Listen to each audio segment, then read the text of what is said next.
خیر الناصرین سیدنا ابو طالب علیہ الصلوۃ والسلام وعلی آلہ واصحابہ واہل بیتہ وعترتہ وعشیرتہ اجمعین، اما بعد فاعوذ باللہ من الشیطان الرجیم، بسم اللہ الرحمن الرحیم۔ وابراہیم الذی وفى صدق اللہ مولانا العظیم وبلغنا رسولہ النبی العظیم الرؤوف الرحیم۔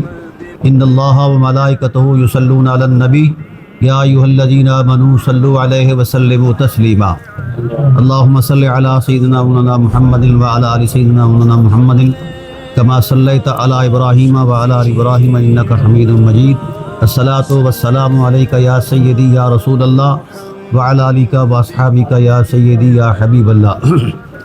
حمد و صلاۃ کے بعد انتہائی واجب القدر میرے عزیز ساتھیوں، محترم المقام، قبلہ بزرگوار، احباب اہل محبت، السلام علیکم ورحمۃ اللہ وبرکاتہ۔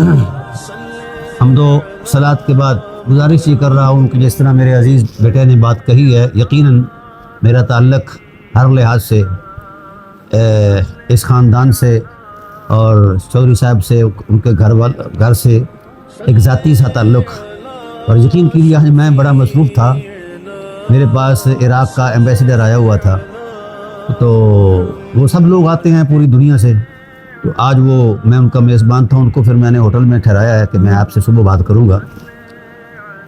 یہ جو جذب اور جنون ہے حضور کی ذات کا، جو عشق، یہ مومن کا خزانہ بھی ہے اور مومن کی نجات کی ضمانت بھی ہے۔ اور آقا علیہ الصلوۃ والسلام کی آل پاک کے حوالے سے جس طرح میرے عزیز بیٹے نے بات کہی، یقینی میں حیران ہوں۔ مذہب کی دنیا میں جس وقت ہم گردش کرتے ہیں تو ہر مکتبہ فکر نے اپنا نقطہ نظر وضع کیا ہوا ہے، اور میں اس نظر کو اندھی سمجھتا ہوں جس میں نقطے ہوں۔ دیکھیے نا، وہ جو موتیا ہوتا ہے وہ نقطے جتنا ہی ہے نا جی، تو جب آ جاتا ہے کچھ نظر آتا ہے۔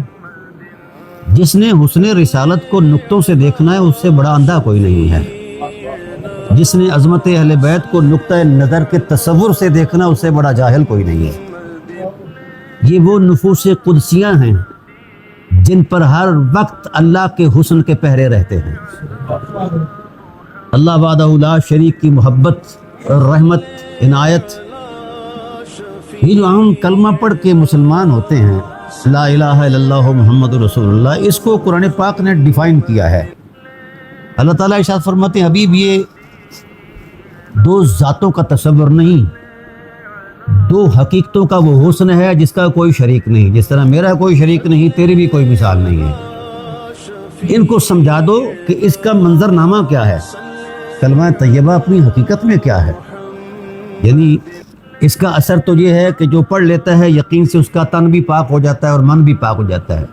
لیکن قرآن کریم نے کلمہ طیبہ کے اجزاء کی حقیقت کو بیان فرمایا کہ حقیقت میں کلمہ طیبہ ہے کیا۔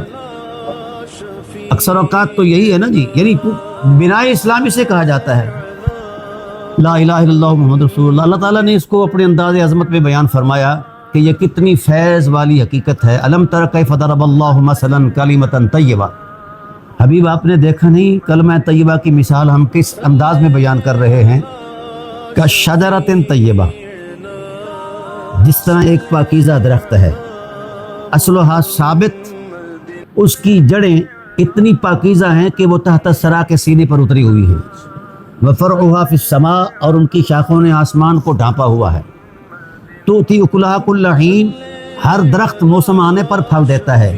یہ اس وقت سے پھل دے رہا ہے جب وقت بھی کسی اکائی میں نہیں تھا۔ تو یہ قرآن کریم کے الفاظ ہیں۔ کل حین جو ہے، یہ لفظ حین ظرف زمان مبہم، یعنی زمانے کی وہ اکائیاں جس کا کسی کو اندازہ ہو ہی نہ پائے، ٹھیک۔ بِإِذْنِ رَبِّهَا، ہر درخت جو ہے وہ بارش کا، موسم کا محتاج ہے یا پانی کا، لیکن اس کی جو تازگی ہے، اس کی جو فیض باریاں ہیں، اس کو پانی کی ضرورت نہیں ہے۔ اس کے پیچھے بِإِذْنِ رَبِّهَا، اللہ کا حسن اذن موجود ہے، اللہ کا حسن موجود ہے۔ یہ پروان چڑھتا ہے اللہ کے حسن کی تاثیر سے، اللہ وحدہ لا شریک کی عظمت سے۔ ہر وقت پھل دیتا ہے کائنات والوں کو، جو بھی اس کی طرف نظر کرتا ہے اس کا تن من پاک ہو جاتا ہے۔ وَيَضْرِبُ اللَّهُ الْأَمْثَالَ لِلنَّاسِ، اللہ تعالیٰ کی ذات نے لوگوں کے لیے اس مثال کو بیان فرمایا ہے تاکہ لوگ کلمہ طیبہ کی حقیقت کو سمجھنے میں آسانی محسوس کریں۔ اب یہ آیت اترتی ہے تو سید عالم صلی اللہ علیہ وآلہ وسلم نے اپنے رفقا اپنے اصحاب سے فرمایا کہ یار یہ بتاؤ کہ اس کمیت کا، اس کیفیت کا، اس کوانٹیٹی اور کوالٹی کا درخت کہاں ہے؟ تو انہوں نے ہر ایک نے اپنا اندازہ بیان کیا۔ کسی نے کھجور کا نام لے دیا، ابھی اس کی شاخیں بھی اوپر کو ہوتی ہیں، پھل بھی سال بھر ملتا رہتا ہے، خواہ وہ چھواروں کی شکل ملے، آپ اپنے اندازے بیان کیے۔ سید عالم صلی اللہ علیہ وسلم نے فرمایا کہ تم اہل زبان ہو، قرآن کریم کا جو لفظی قرینہ ہے توتی اکلہا کل حین، یہ زمانے کی اکائیوں سے بھی پہلے پھل دے رہا ہے، اس درخت کی نشاندہی کرو۔ کھجور بھی تو سال میں ایک بار تمہیں پھل دیتا ہے نا، اور کھجور کو یہ کھجور کے کھانے کا مزاج رکھنے والے ہی استعمال کرتے ہیں۔ یہ وہ درخت ہے، اس کا پھل جو ہے یہ کائنات کا ہر ذی روح اس کو محسوس بھی کرتا ہے اور محسوس بھی ہوتا ہے۔ اتنے بڑے حجم والا درخت بتاؤ۔ تو حضرت سیدنا ابوبکر صدیق رضی اللہ تعالیٰ عنہ گھٹنے کے بل کھڑے ہو گئے، کہا جہاں پناہ عالم، قرآن تو پھر آپ پر نازل ہوا ہے، ہم ویسے ہی اہل مکہ ہیں، وہاں تو کوئی درخت ہے ہی نہیں، یہ اہل مدینہ ہیں، انہوں نے تجربہ بیان کر دیا، آپ نے سامنے قرآن کی صورت بیان کر دی، تو جہاں پناہ عالم آپ خود فرما دیجئے کہ اللہ نے اس میں راز کیا بیان فرمایا ہے۔ اب ہر ایک شخص اس درخت کی جو بیان کردہ کیفیت تھی یا کمیت تھی اس کے مطابق اپنے ذہن میں سوچ رہا ہے کہ نبی کریم صلی اللہ علیہ وآلہ وسلم کائنات کے کس منظر نامے میں اس کی نشاندہی کرتے ہیں کہ کہاں ہے، مشرق میں ہے، مغرب میں ہے، شمال میں ہے، جنوب میں ہے، کدھر ہے؟ تو حیران تھے سب لوگ، کیونکہ ان کی سماعتوں کی نظر یا ان کے خیالات کی دنیا میں، ان کے مطالعے میں یہ پہلی حقیقت تھی اس انداز کی، اس لیے تجسس پہ پڑ گئے۔ تو رحمت عالم صلی اللہ علیہ وسلم نے نبوت کی انگلی سے اشارہ کی کرنے لگے، اس کی سمت، اس کا تصور دینے لگے، تو یوں اشارہ چلایا، جدھر جدھر حضور کی انگلی جا رہی تھی ادھر ادھر صحابہ کرام کی نظریں طواف کر رہی تھی۔ یہ عشق ہے، حکم نہیں، اس کی دنیا ہی عجیب ہے، خدا اسے سلامت رکھے۔ اور عشق سے ہی کائنات کا وجود ہے، اور عشق ہی بقائے رہا کائنات کا راز ہے، اور عشق ہی تازگی فطرت کا راز ہے، اس کے بغیر کچھ بھی نہیں ہے، ڈرامہ ہے سارا۔ اب سید عالم صلی اللہ علیہ وسلم نے انگلی کو یوں پھرایا، جدھر جدھر حضور کی انگلی جا رہی ادھر صحابہ کرام کی نظریں طواف کر رہی ہیں۔ آقا علیہ السلام نے یہاں سامنے کر کے پھر یہاں سینے پر رکھ کر فرمایا، انا شجرۃ، جس درخت کی کمیت اور کیفیت کو قرآن کریم نے کلمہ طیبہ کی تمثیل میں بیان فرمایا ہے وہ میری ذات ہے، یہ مقام رسالت ہے۔ اب جبرائیل بھی موجود ہیں اور اللہ تعالیٰ کی ذات بھی اس منظر نامے کو دیکھ رہے ہیں، اعتراض نہیں کیا کہ رسول کیا کہہ رہے ہیں، ٹھیک ہے۔ اب ایک بے تکلف صحابی بیٹھے ہیں، غالباً حضرت زرارہ ان کا نام ہے، وہ کہتے ہیں یا رسول اللہ، ہمارے ہاں تجربے اور مشاہدے میں جو درخت کا تصور قائم ہے اس کی ٹہنیاں ہوتی ہیں، شاخیں ہوتی ہیں، شگوفے ہوتے ہیں، پھل ہوتے ہیں، پتے ہوتے ہیں، اس کا تنا ہوتا ہے، اس کی شاخیں ہوتی ہیں، اور تنے کے نیچے جڑ ہوتی ہے، اس کا پھر جوہر ہوتا ہے۔ یہ فطرت کا ایک تسلسل ہے، ہر درخت کی یہ صورت ہے۔ تو آپ پر نہ شاخیں نظر آئیں، نہ شگوفے، نہ پھل، نہ پتے۔ تو آپ صلی اللہ علیہ وآلہ وسلم نے تبسم فرمایا آپ نے اپنی نظر سے دیکھا ہے، میری نظر سے دیکھو گے تو ہر شے نظر آئے گی، پتے بھی نظر آئیں گے، جو اپنا شگوفے بھی، پھل بھی، اور ہر چیز نظر آئے گی۔ یا رسول اللہ پھر فرما دیجئے، فرمایا انا شجرۃ ولقاؤھا علی بن ابی طالب وحملھا فاطمہ بنت محمد وثمرھا حسن وحسین والمحبون اہل بیتی ورقھا، انا فی الجنہ، لقاؤھا فی الجنہ، حملھا فی الجنہ، ثمرھا فی الجنہ، ورقھا فی الجنہ، حقا حقا حقا۔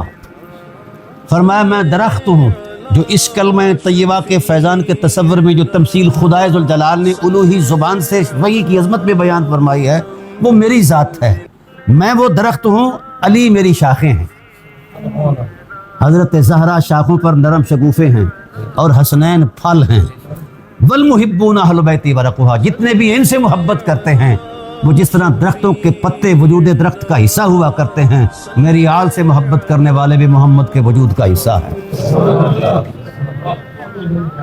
اب تجربی دنیا یہ کہتی ہے ہمارے مذہب کے تصور میں ہم تو نالین رحمت کا بھی اتنا احترام کرتے ہیں کہ سر پہ رکھنے کو مل جائے تو نالے پاک حضور ہم کہیں گے کہ تاجدار ہم بھی ہیں. ہم تو نالین پر بھی اتنے مرمٹے ہیں.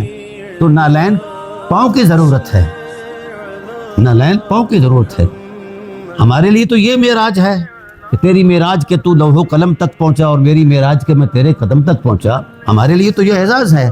لیکن سید عالم صلی اللہ علیہ وسلم نے آل رسول سے محبت کا جو فطری تصور دیا ہے وہ یہی ہے کہ جس طرح درختوں کے پتے وجود درخت سے ہی حصہ پاتے ہیں اور فیض پاتے ہیں, تازگی پاتے ہیں اور آکسیجن دیتے ہیں, اسی طرح جو میری آل سے جڑ جائے اس کا سینہ مدینہ ہم بنا دیتے ہیں. وہ ہمارے وجود کا حصہ ہے اور پھر وہ نیچے نہیں ہے. جس طرح درختوں کے پتے درختوں کے ماتھے کا جمر ہوا اور حسن ہوا کرتے ہیں, اے آل رسول سے محبت کرنے والو تم بھی محمد کے سر ماتھے پر ہو. تو مجھے یہ جو اس دور کے اندر یہ اللہ تعالیٰ نے توفیق بخشی, دراصل اس رونق ایمان سے لوگوں کو دور کیا جا رہا تھا اور مذہب کے سٹیجوں پر ہمارا جو ماحول صوفیہ اور اہل سنت کا جو ماحول تھا اس میں بھی مطلب یہ چیزیں دراڑیں آنے لگ گئیں. ہمارا یقیناً ایک بہت بڑا حلقہ تھا چوری صاحب کے ساتھ, اور وہ یعنی ہماری گفتگو گھنٹوں جاری رہتی. کبھی میرے پاس تشریف لاتے, کبھی میں ان کے گھر, تو انہی چیزوں پر ڈسکس ہوتی. تو اپنے وہ تجربے بیان کرتے, ہم بھی اپنی باتیں بیان کرتے. مقصد صرف اس کا ہے کہ اس وقت مہم جوئی کی جا رہی ہے کہ ان دو حقیقتوں سے امت کو ہٹا دیا جائے, امت ختم ہو جائے گی. اور یہ قرآن بھی اس بات پر گواہ ہے. اگر اس وابستگی سے امت جس دن کٹ گئی ختم ہو جائے گی. امت کی زندگی رسول اللہ کے عشق اور آل رسول سے محبت کے ساتھ وابستہ ہے. ہو سکتا ہے نقطہ نظر کی دنیا میں کوئی خیال یہ تراشے کہ اصحاب رسول کا تذکرہ نہیں ہے. بھئی یہ جو کچھ بیان کیے جا رہا تھا اصحاب رسول علیہم الرضوان کے ہی صف میں بیٹھ کر رسول بیان کر رہے ہیں. پہلے ان کو عقیدہ دیا, اصحاب رسول کو, ان کو رسول رسالت کی زبان سے اور اللہ کی وحی کی روشنی میں عقیدہ بھی دے رہے ہیں, عقیدت بھی دے رہے ہیں. اس لیے حضرت عمر جیسے کہتے ہیں کہ لولا علی اللہ ہلاک عمر, علی نہ ہوتے تو عمر ہلاک ہو جاتا. اور حضرت ابوبکر صدیق رضی اللہ تعالی عنہ نے بازو لہرا کر کہا حضور علیہ السلام کے وصال کے بعد, جب لوگوں کی کیفیت یہ ہو گئی کہ کوئی دیواروں میں ٹکرے مار رہا ہے, کوئی جنگل میں روتا ہوا جا رہا ہے, حضور علیہ السلام کے وصال فرمانے پر ایک حادثہ تو ہوا نا جی, تو سب لوگ پریشان ہوئے. تو اس وقت ابوبکر صدیق کو خلیفہ بنایا گیا. تو اس وقت لوگوں نے تقاضا کیا کہ ہم جس حقیقت کو تک تک کر جیا کرتے تھے وہ آنکھوں سے اوجھل ہے, اب تمہاری تقریریں ہمارا کیا مطلب کریں گی. تو آپ نے اس وقت کو سنبھالا, فرمایا ارکبوا محمدًا فی اطرتہ, محمد آج بھی موجود ہیں اور اپنی آل میں موجود ہے. کوئی بذائے رسول ہے, کوئی خوشبو رسول ہے, کوئی نفس رسول ہے. یہ تو قرآنی حقیقتیں ہیں نا جی, قرآن کریم نے. تو یہ جو میں اکثر اوقات کہتا ہوں کہ محمد صلی اللہ علیہ وسلم کی ذات کے ساتھ جو تعلق ہے قلبی روحانی یا آپ کی آل کے ساتھ, اس کا مذہب سے تعلق ہی کوئی نہیں ہے, کیونکہ مذہب تراش خراش ہے حجرے کی. الحمد کی الف سے لے کر بناس کی سین تک کائنات کا کوئی شخص یہ نہیں کہہ سکتا کہ فلاں حرف قرآن کا مذہب کے ٹائٹل پر آیا ہے یا مذہب کی تصدیق اور توثیق کے لیے آیا ہے. مذہب اس سے متعلق ہی نہیں ہے. جو نازل ہوا ہے وہ نظام نازل ہوا ہے, اور اس نظام میں جو ٹائٹل دیا گیا ہے اس نظام کو برقرار رکھنے کے لیے رسول اللہ صلی اللہ علیہ وسلم نے اس کا کئی مرتبہ خطبے میں ارشاد فرمایا, انی تارک فیکم الثقلین, میری ذات کے بعد پھر میں دو ہی حقیقتیں چھوڑ کر جا رہا ہوں جو میرے حسن کی ترجمان بھی ہوں گی اور اللہ وحدہ لا شریک کی توحید کی گواہی بھی ہوں گی اور امت کے لیے حجت اور دلیل بھی ہوں گی.